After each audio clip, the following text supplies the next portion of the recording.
his followers that they can change, that they can grow. Every one of us wants to change. Every one of us wants to grow. Every one of us wants to be a better version of ourselves. We'd like to be a little less angry. We'd like to be a little more patient. Every one of us in here would love to be more generous and not have the fears and the anxieties. And Jesus' teaching today out of Mark is, you can change. You can grow in the grace and the knowledge of Jesus Christ. So let's open up our hearts and our minds as we prepare to study His Word.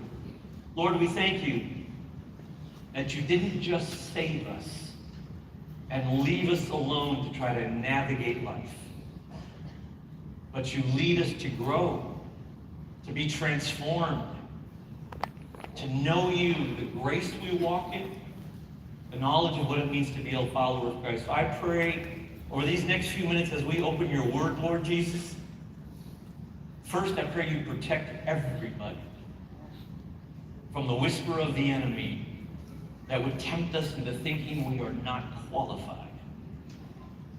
I pray you would help us to be humble and honest in these next few minutes as we come before you, Lord, saying, we want to change. We want to grow for your glory. Teach us, Spirit of God. We pray this in Christ's name. Amen. Amen. Open your Bibles to Mark chapter 11.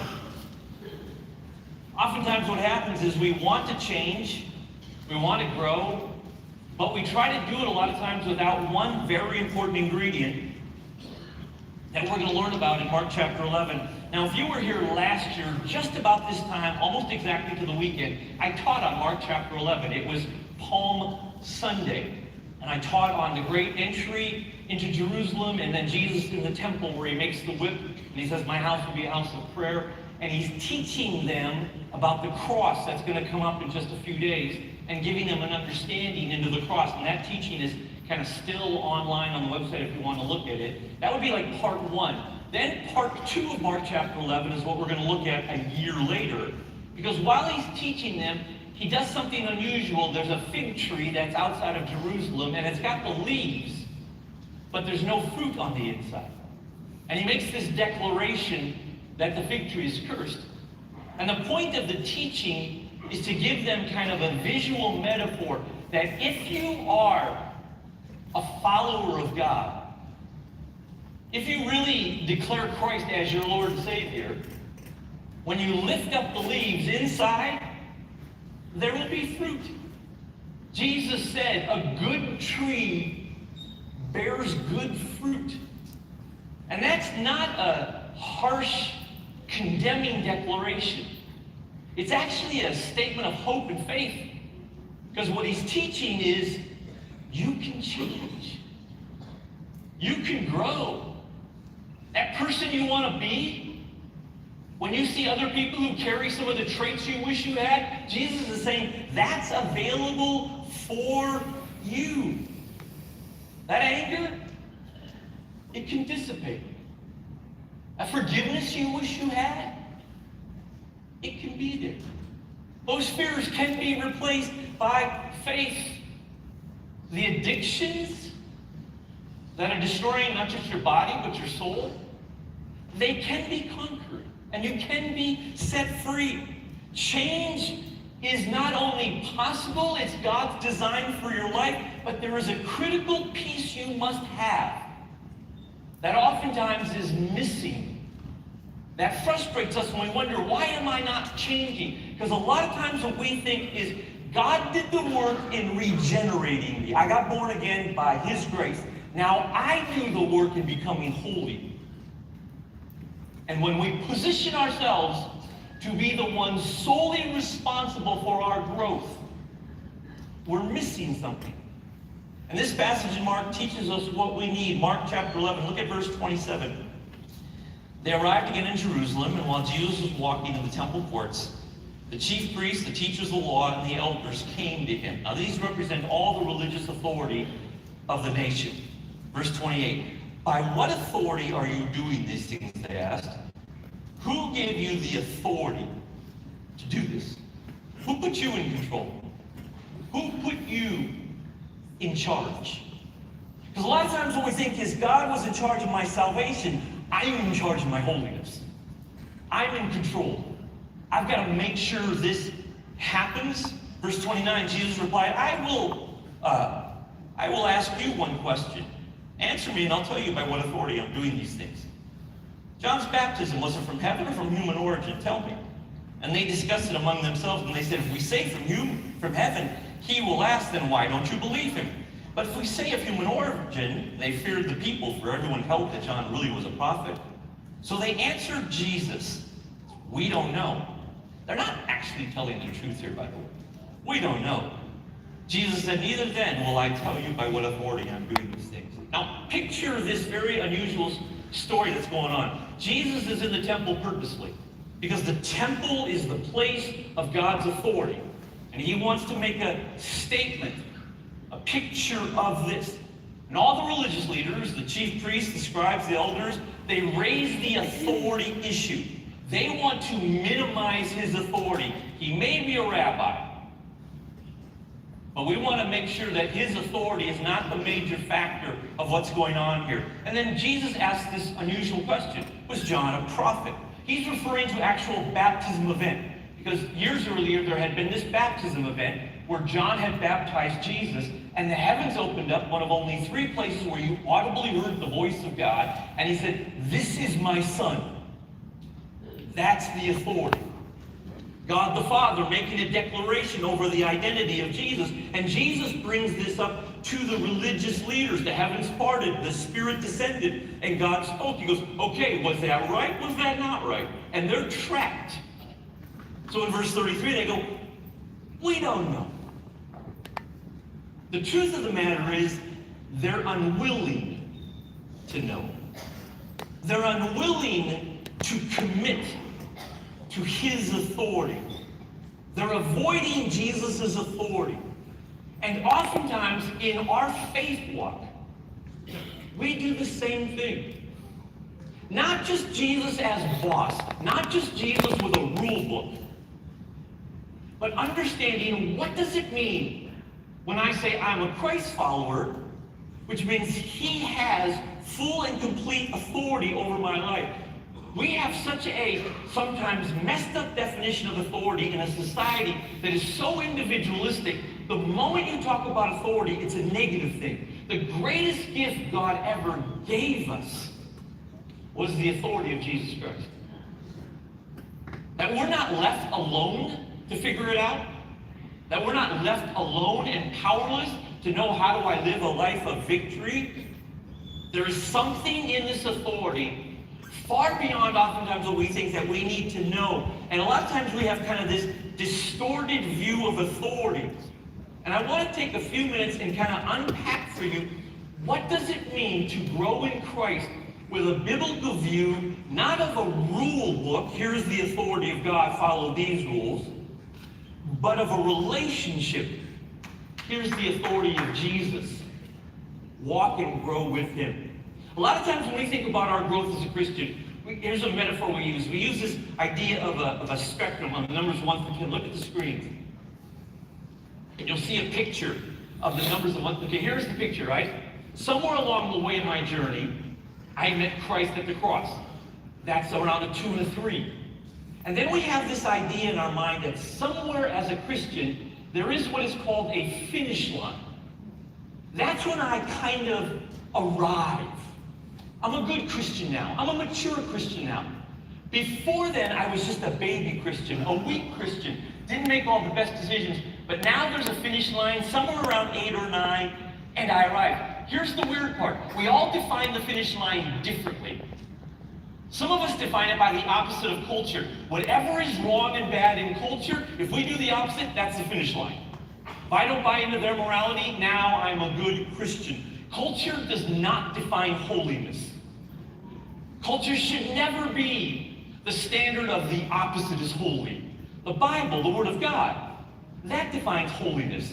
Because what we have a tendency to do is to look at the morality of society and go, oh, holiness is the opposite. Do you know what the Bible defines as holiness in one of the greatest ways? Do you take care of the poor? Holy people care for the poor. So holiness is more than just the opposite of society. Some of us define the finish line by our spiritual habits. I work with pastors all over the world. They have ways of defining the finish line. They say, if you tithe, okay, you've arrived.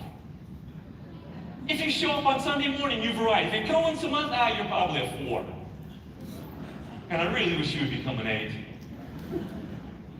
So sometimes we go, well, if I'm reading my Bible, if I'm praying, if I'm doing the spiritual habits, which are good and necessary and right, but spiritual habits are not necessarily a means of measuring spiritual growth. If that was the case, the Pharisees would be the most growing spiritual people there were, because they read their Bible, they prayed, they attended church, they tithed. Spiritual habits are more of a means of transport. They get you to grow. Sometimes they say, oh, you know what the finish line is? The finish line is defined by how I compare myself to you.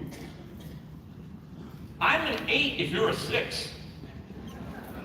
And that's cool. We have to be really careful. Because if this is your mentality, if you think to yourself, you know what? I want to get to a place where I can say, I've arrived. I'm okay. I'm good. If you are on the left side of the finish line, you know what you begin to do? You'll begin to fake it. You're a 3, but you'll skip. And you'll pretend to be an 8. So you look like you're a stronger Christian than you think you really are, and there's no roots, and it's not sustainable. You ever seen somebody who looks like an 8, and all of a sudden the whole bottom falls out? And you go, what on earth happened? Because they had a finish line mentality, and we begin to pretend like we're more mature than we really are, somehow thinking God cares. If you're on the left side of the finish line, you get paralyzed. You know why? Because if you're a 3, an 8 looks 10,000 miles away. It's too far. I could never be holy like Pastor John is holy. You want me to give how much of my money away? And you're paralyzed because it seems unattainable. And what happens if you're on the left side of the finish line and you're a 3? You go, there's nothing I have to contribute because I'm not good enough yet.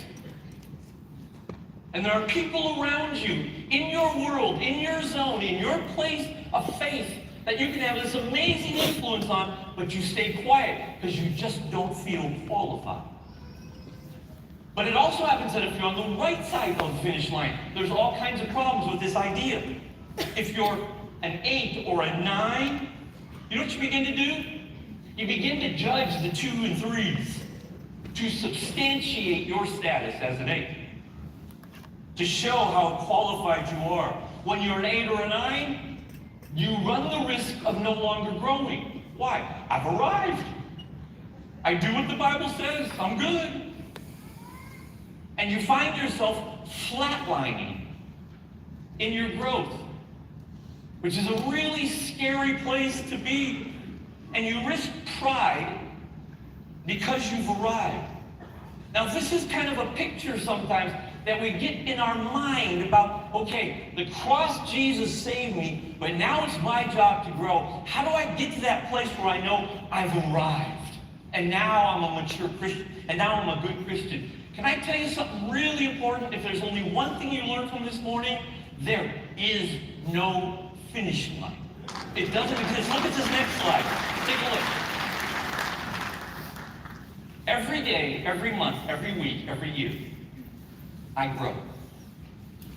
You know what God lets us do when we hit the number 10? He lets us look around the corner and see the numbers 11 through 5 billion still exist.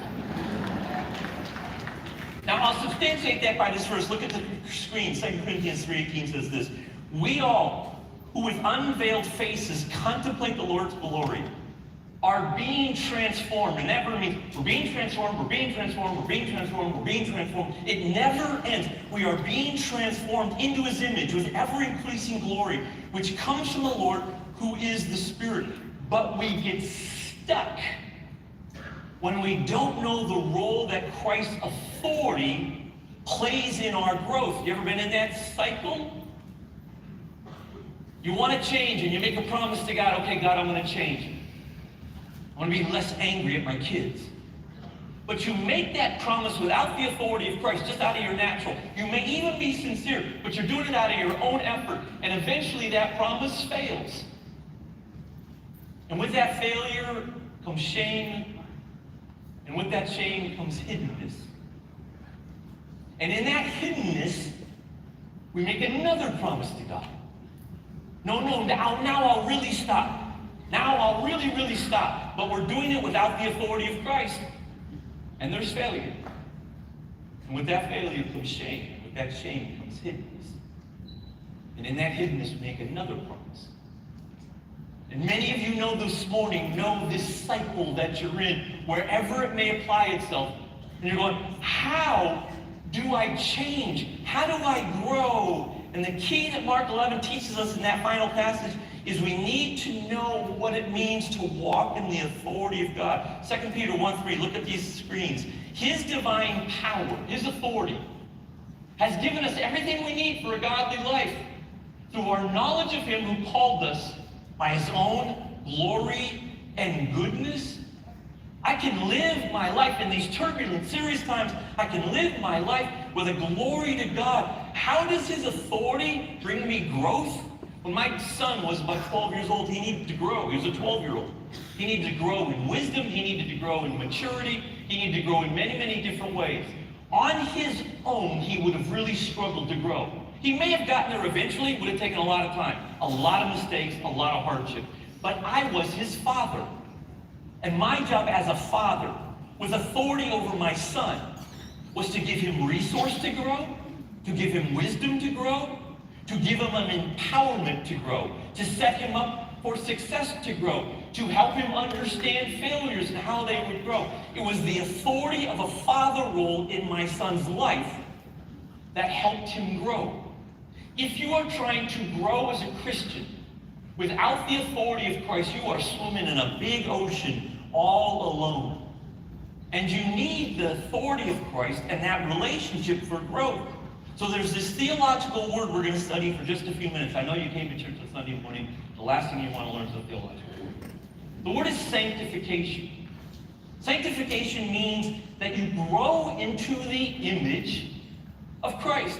Regeneration, another theological word, is when we become born again. We are made new. We're alive in Christ. But then we can grow. That's sanctification. Now, here's how sanctification works.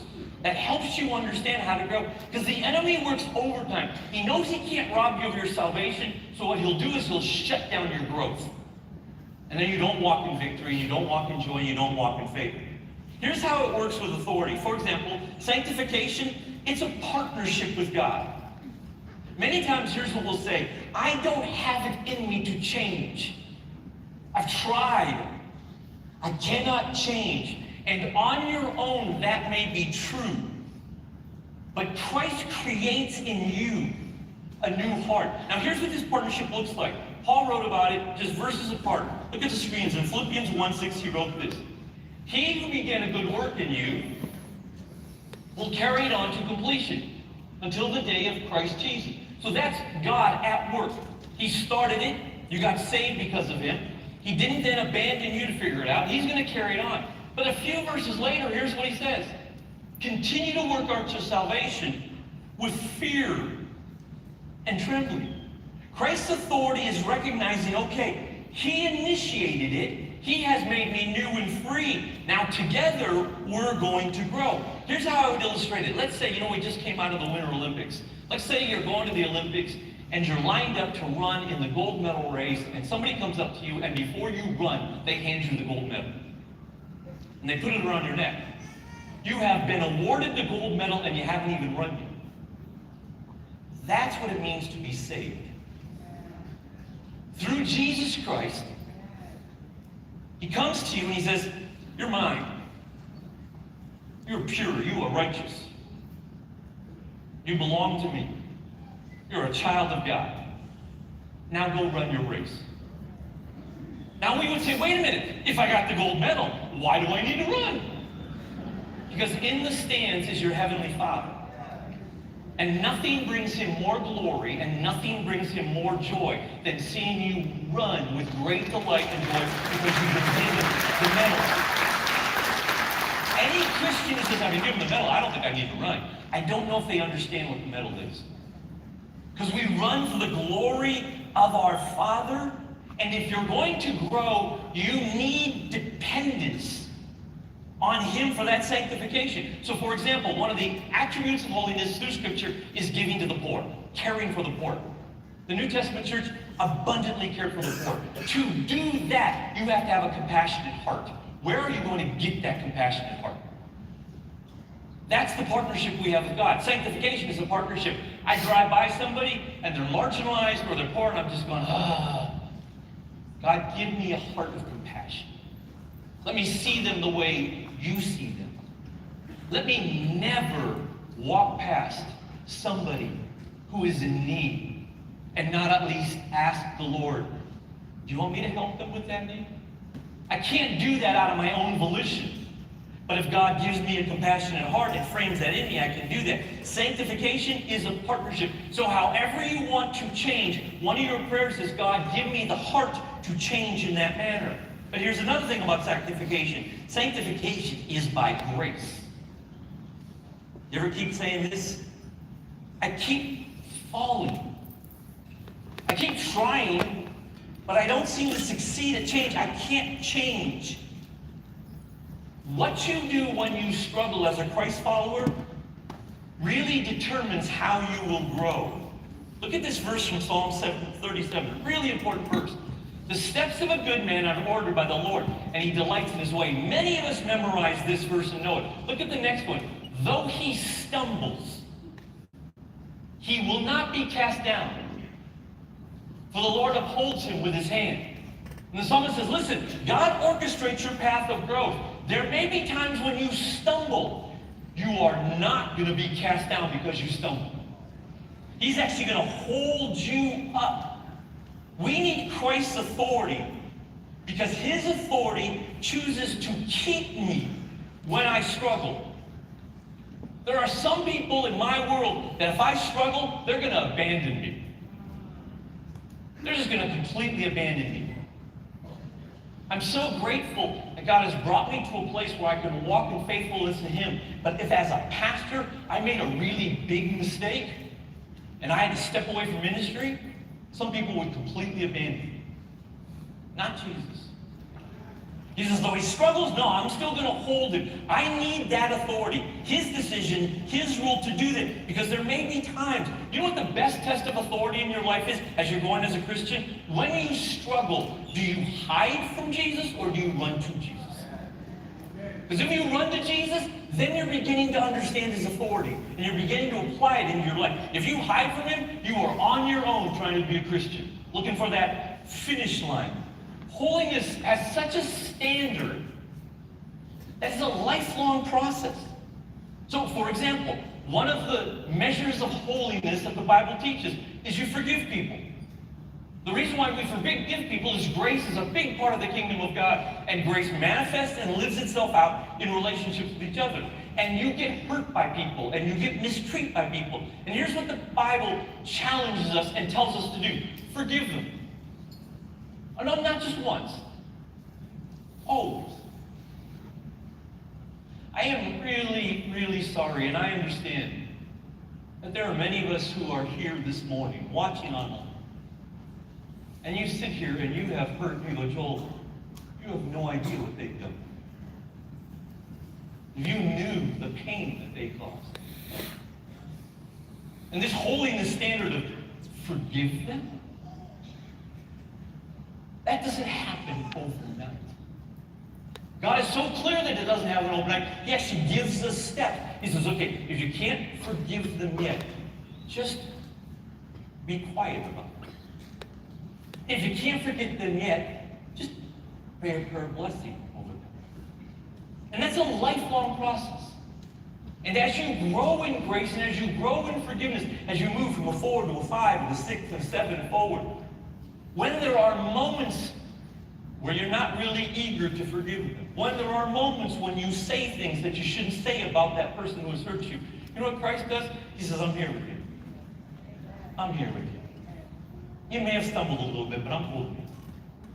And it's his authority to make that decision.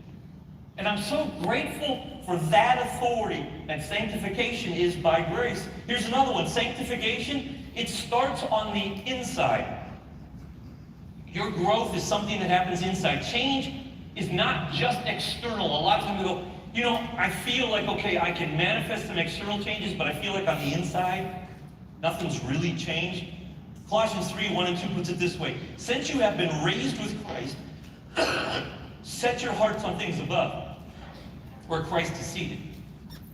Seated at the right hand of God. Set your minds on things above, not on earthly things. Okay, since he has saved you, everything changes about your perspective. Your mind, your heart, how you think, how you define truth, how you see things, your emotional state, everything is different. Now, everything is from a kingdom perspective above. Christ's authority elevates me to be different. He says it in this verse, since you have been raised with Christ. Being born again is not just a ticket when you die. There's a transformation that happens. Go, oh, I've been elevated to a whole different dimension of seeing reality. Here's how I would put it. If you want to grow into being a holy person who honors God, if you want to change, if you want to carry on and have some of the characteristics of a genuine Christ follower, don't grit your teeth and go, I have got to be this kind of person. Become the kind of person for whom forgiving is easy. Become the kind of person for whom generosity is easy. It's one thing to say, I gotta be generous. It's another thing to say, I need to become the kind of person where generosity is actually going to be really easy.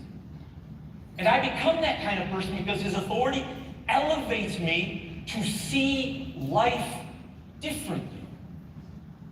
As a Christian, I believe in an eternity. And that eternity shapes so much of how I look at my life and manage my life, my time, my money. I have this completely different perspective. Our society would love to put you in one of two boxes. And we have ways of labeling those boxes. And no matter how you're defined, if you have one definition, red, blue, pro, anti, Democrat, Republican, they would love to put you in those boxes, and then everything else about you is defined. And Christians go, we don't fit in either box. We fit in the kingdom of God. We are citizens of the kingdom of God, and we have a much different way of looking. And there may be some times where my thoughts and convictions look a little bit more like this, and sometimes they look a little bit more like this, but make no mistake about it. I have this kingdom of God view that comes from Scripture. For example, one of the areas that all of us need to grow in is in our identity. When you look in a mirror and you feel shame, and you're going, I'm at 5 when it comes to really knowing my identity. And he goes, listen, how do you get to a 6? Or when you begin to look into a mirror, you go, wow, I am beloved. I am fearfully and wonderfully made. And I have this kingdom of God view where I will not use society's qualifications. Who are you? What do you own? What have you done? What do you look like? That's society's qualification. I have a kingdom. I have been raised. I have different minds set on things above, different hearts set on things above. Sanctification is this lifelong process that starts on the inside for how I see things. Lastly, sanctification is a lifelong process. You ever feel like your change is just so slow? You go, I wish I could change and grow faster. Growth sets us up for the future. Look at this verse out of Hebrews chapter 12, verse 10. God disciplines us for our good in order that we may share in his holiness. No discipline seems pleasant at the time, but painful. Later on, however, it produces a harvest of righteousness and peace for those who have been trained by it. Later on, however, it produces for us. Christ's authority in my life is there to prepare me for my future. Most of us in here had parents. Some of us had good parents. They prepared us for our future. Some of us didn't have good parents, didn't prepare us for our future. But the Bible teaches as you are growing, you have the authority of Christ that will prepare you for your future. And sanctification is this lifelong process of moving forward. Do you know what life is? It's a race. But it's not a sprint. And it's not a marathon.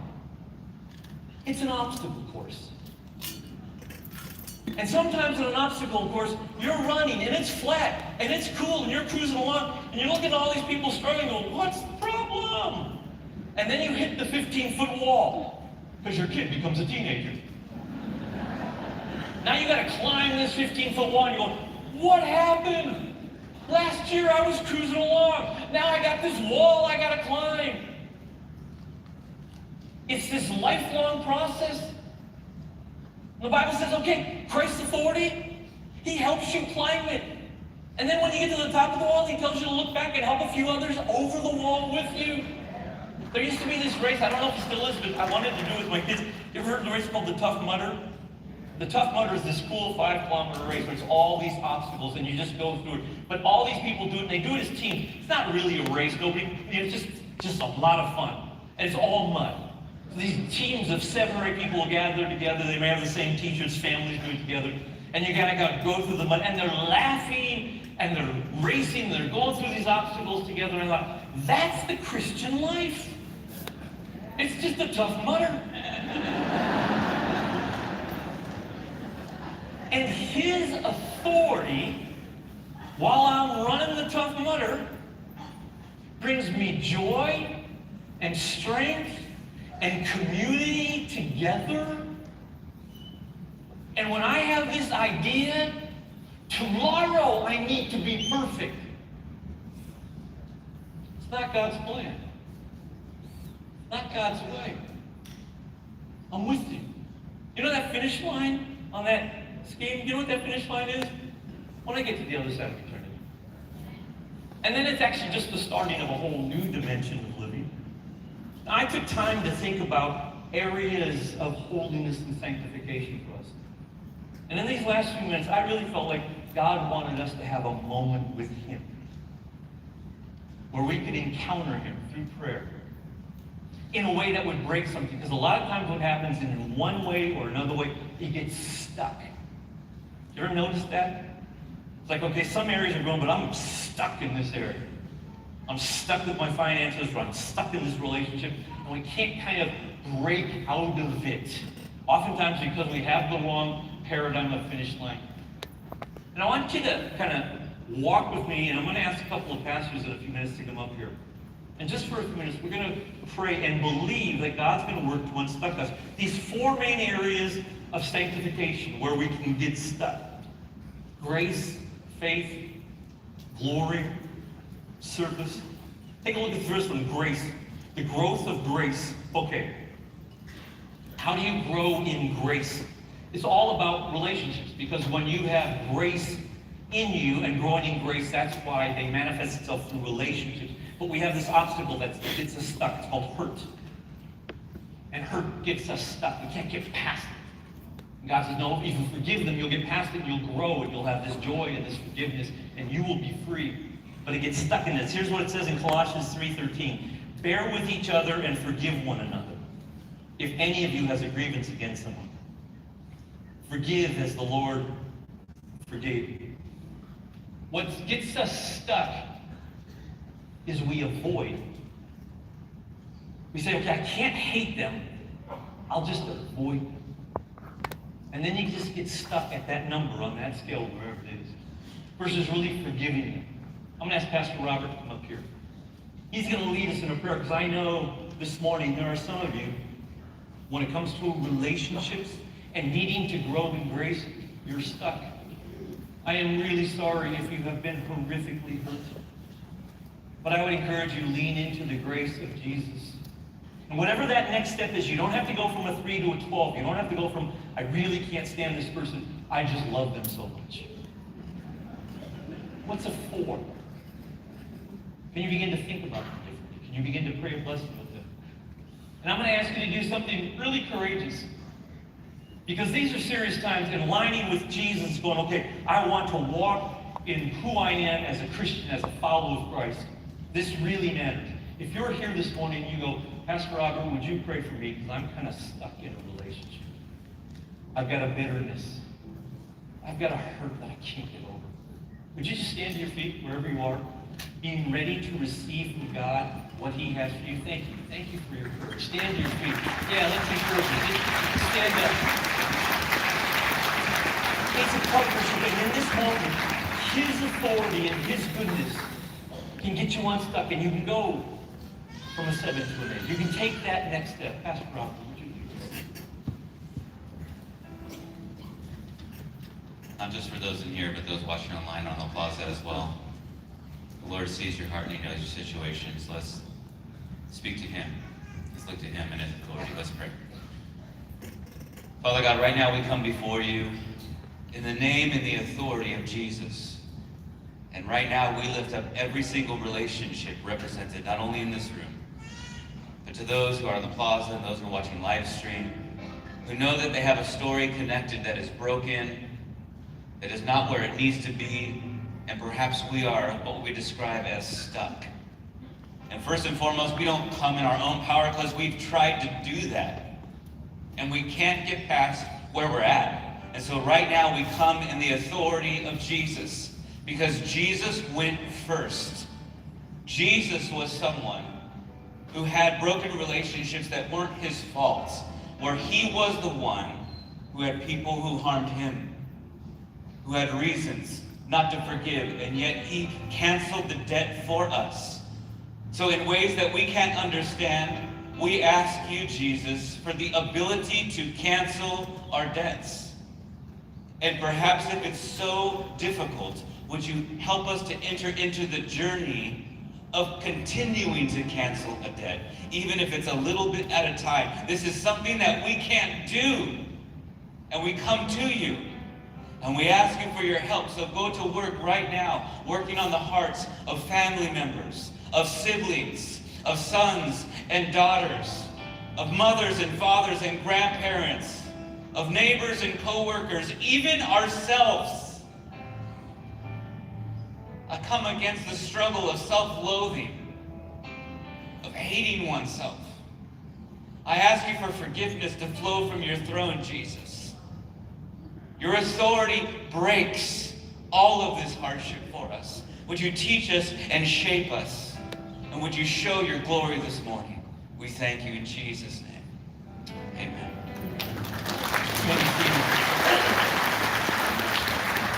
Another significant area of growth when it comes to holiness and sanctification is in our faith.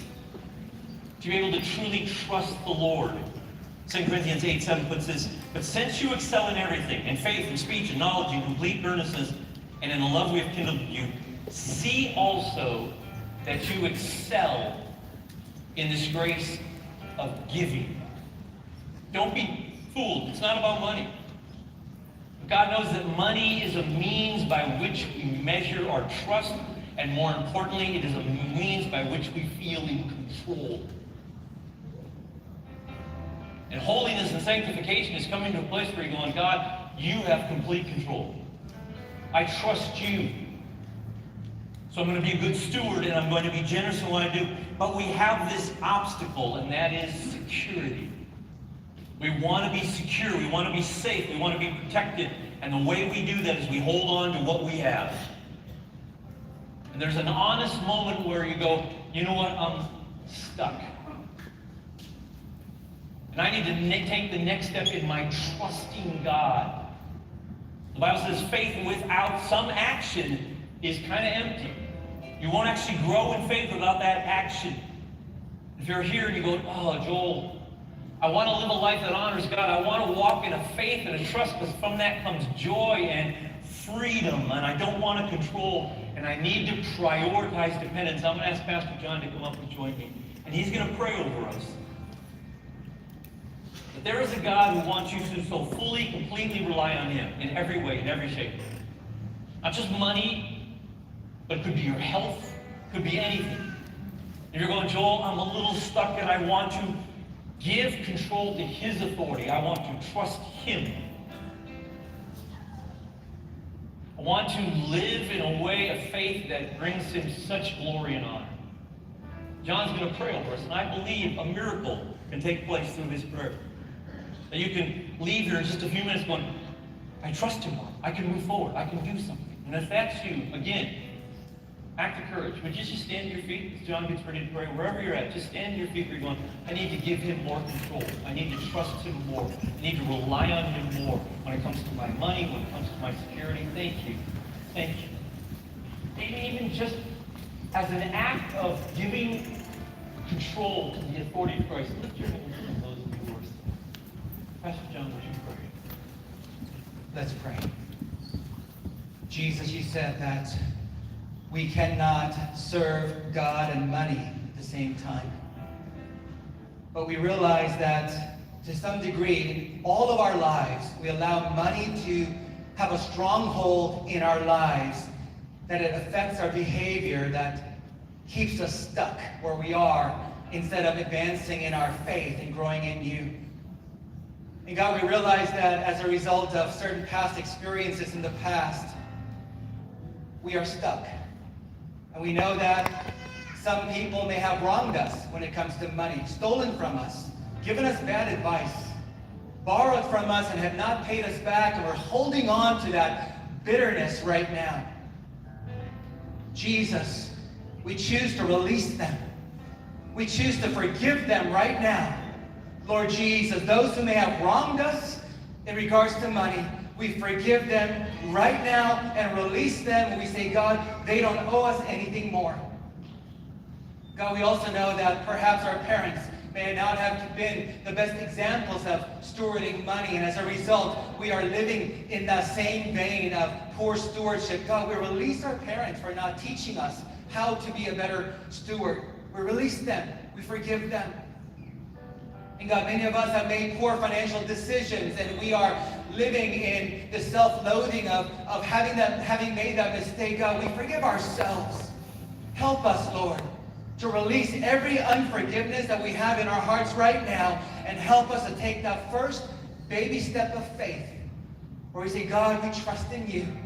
You are our resource. You are our security.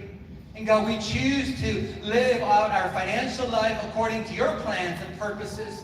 And God, you said, test me in this area. That if we give our tithe, that you will open up the floodgates of heaven and pour out a blessing. So God, we choose to trust in you. We want to follow you. Give us faith, give us wisdom, give us strength. In Jesus' name. Amen. Amen. Amen. There's just one or two more areas that I really felt the best to touch on. One is we almost never talk about this when it comes to